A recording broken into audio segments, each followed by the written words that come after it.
Halo semuanya, perkenalkan kami dari kelompok E yang beranggotakan saya sendiri, Lantis Pratama, NIM 078, Betania Kristining Tias, NIM 054, Clara Fani Kurniasari, NIM 080, Gisela Sendi Maharani, NIM 068, Alucia Lucy, NIM 067, dan Leo Christian, NIM 056.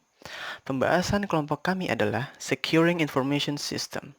Dan subbab yang akan saya bahas pertama adalah kerentanan dan penyalahgunaan sistem. Jika Anda ingin menjalankan bisnis, terutama yang berkaitan dengan sistem komputer, Anda perlu menjadikan keamanan dan pengendalian sebagai prioritas utama. Mengapa? Karena dengan adanya keamanan, data pada bisnis Anda tidak akan mudah diakses oleh orang lain. Dan karena adanya pengendalian, data Anda akan terjaga dengan baik. Maka dari itu, keamanan dan pengendalian harus menjadi prioritas utama untuk menjamin keselamatan informasi bisnis Anda dari pihak-pihak yang tidak bertanggung jawab. Mengapa sistem sangat rentan? Karena ketika data dalam jumlah besar disimpan dalam bentuk elektronik, mereka menjadi lebih rentan terhadap berbagai macam ancaman dibandingkan saat berada dalam bentuk fisik. Potensi dari akses yang tidak berwenang, penyalahgunaan, atau penipuan tidak terbatas pada satu lokasi, tapi juga dapat terjadi di titik akses dalam jaringan. Bisa dilihat pada presentase di samping bahwa kerentanan yang paling besar dikarenakan akses tanpa izin dari pihak-pihak yang tidak bertanggung jawab, yaitu sebesar 60% dari presentase kerentanan sistem. Kesalahan sistem terjadi saat perangkat keras komputer tidak bekerja secara efektif, tidak terkonfigurasi secara benar, kerusakan yang disebabkan oleh penggunaan yang tidak tepat atau kriminal. Apa saja kerentanan tersebut? Kesalahan dalam pemrograman, instalasi yang tidak tepat, atau perubahan tanpa izin yang menyebabkan kegagalan perangkat lunak komputer. Bencana juga menjadi penyebabnya, seperti gangguan listrik, banjir, kebakaran, dan lain-lain. Selain itu, jaringan juga menjadi sarana kerentanan pada sistem di mana pihak tanpa izin dapat mengakses data-data sehingga menyebabkan kerusakan dan kehilangan data pada sistem. Arsitektur dari aplikasi berbasis web umumnya terjadi atas sebuah klien web, server, dan sistem informasi perusahaan yang terhubung dengan database.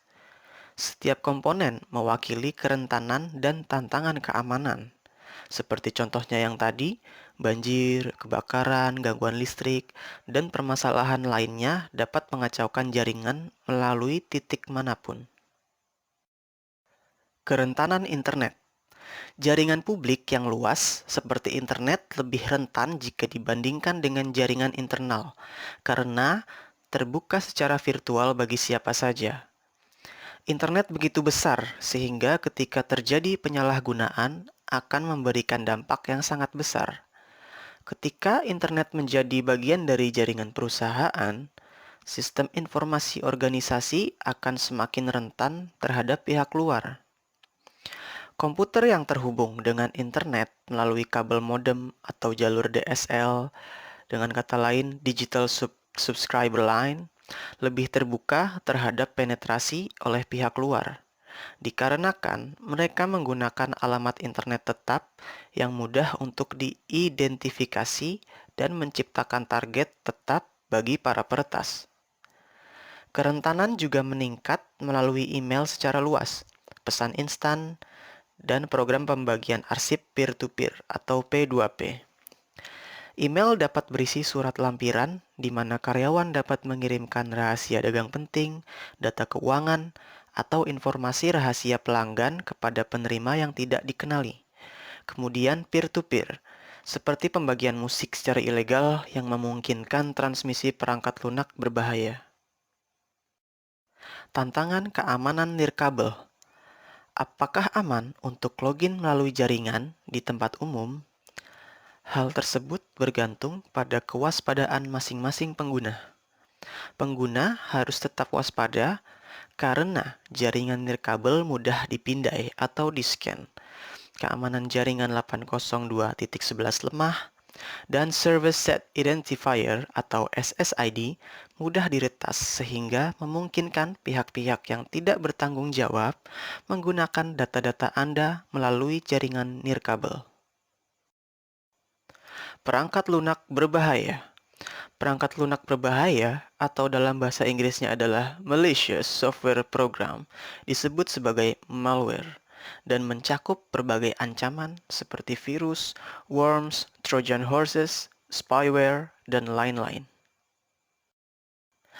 Apa saja yang termasuk dalam malware atau singkatan dari malicious software ini? Di bawah ini saya memberikan 5 contoh malware yang paling sering ditemukan pada sebuah sistem komputer. Yang pertama adalah virus.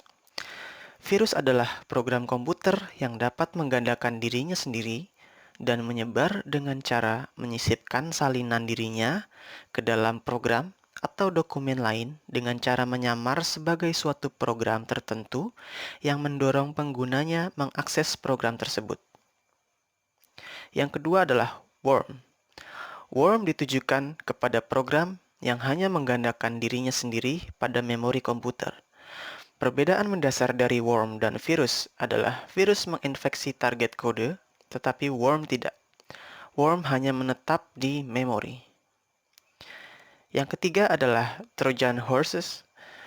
Trojan horses diproduksi untuk tujuan yang sangat jahat. Berbeda dengan virus, Trojan horse tidak dapat menggandakan dirinya sendiri. Pada umumnya, Trojan horse dan virus memang sangat mirip.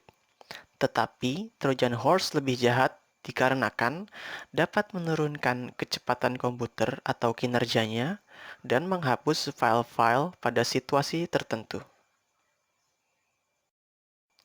Yang keempat adalah spyware. Spyware adalah software yang diinstal secara diam-diam oleh hacker dan digunakan untuk memantau korban. Di sini ada contoh spyware kamera.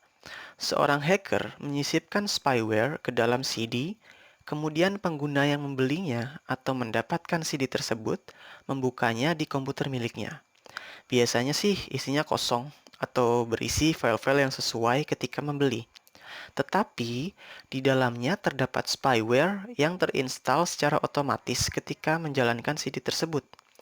Kemudian, kamera komputer pengguna hidup dan digunakan hacker untuk memantau tanpa sepengetahuan dari si pengguna. Yang kelima ada keyloggers. Keyloggers adalah salah satu jenis spyware yang dikenal sebagai monitor system. Keylogger dirancang untuk merekam aktivitas komputer pengguna dengan cara merekam tombol yang ditekan pengguna, riwayat pencarian, aktivitas email, komunikasi di chatroom, dan masih banyak lagi.